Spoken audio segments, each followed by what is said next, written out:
সবার কিছু unfair advantage থাকে। ধরেন আমি এখন কোর্স করাইতে করাইতে ভিডিও বানাইতে বানাইতে আমার এখন ভিডিও বানাইতে কোনো তেমন প্রিপারেশন লাগে না। I don't need scripts.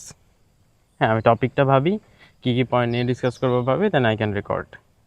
তো এটা দেখে আবার যদি আপনি এখন আপনার ডে ওয়ানে স্ট্রাগল করেন, ডে ওয়ানে যদি আপনি ফ্রাস্ট্রেট হয়ে যান যে ভাই আমি কেন পারতেছি না, তাহলে ভাই আমিও পারতাম না শুরুতে। আমার যদি আগের ভিডিওগুলো দেখেন যে আমি দেখলে ক্রিঞ্জ খাই। তো আপনি আজকে শুরু করলে হয়তো এটা অনলাইন 2-3 বছর পর আপনি একটু বেটার করতে পারবেন। আমিও যখন দেখি যে ক্যারিয়ারের শুরুতে বাইরে রাস্তার মাঝখানে খাড়ায় ভিডিও করতেছি, আমি এখন একটা চিপায় খাড়ায় ভিডিও করতেছি যেন মানুষজন না দেখে, অথবা আমি যেন অকওয়ার্ড ফিল না করি। তো হ্যাঁ, তাও দেখতেছি যে মানুষজন একটু একটু খেয়াল করতেছে, আমার ওইটাতেই অকওয়ার্ড লাগতেছে। বাট আমি যখন দেখি মানুষজন একদম বাজারের মাঝখানে এসে ভিডিও বানাইতেছে, তাও ক্যারিয়ারের শুরুতে, মানে এটা ভাই আনফেয়ার অ্যাডভান্টেজ। এই লেভেলের কনফিডেন্স আমার নাই। তো আমি একটু শাই পার্সোনাল লাইফে, এই জন্য আমি একটু চিপাচাপা খুঁজি। এই জন্য একটু খোলা টাইম বা একটা এমন টাইমে আসি যে টাইমে মানুষজন কম থাকে।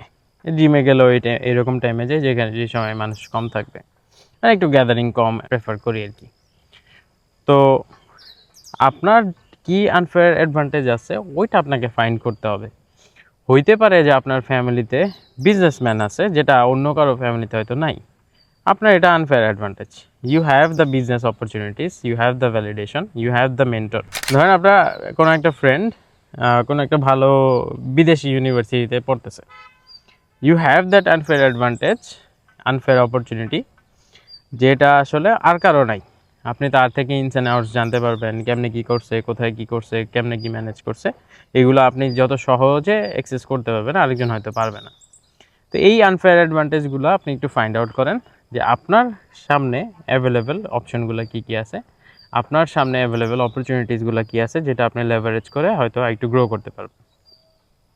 তো কন্টেন্ট ক্রিয়েশন শুরু করতে হলে আপনাকে আগে প্র্যাকটিস করতে হবে, কিছু জিনিস রেগুলার বানাইতে থাকতে হবে, ক্রিঞ্জ খাইলেও করতে হবে, তো মানুষজন দেখলেও করতে হবে। তারপরে দেখবেন যে আস্তে আস্তে আপনি একটা ফ্লোয়ের মধ্যে আসতেছেন। অ্যান্ড ওইটা আসলে আরেকজনের সাথে কম্পেয়ার করার দরকার নেই।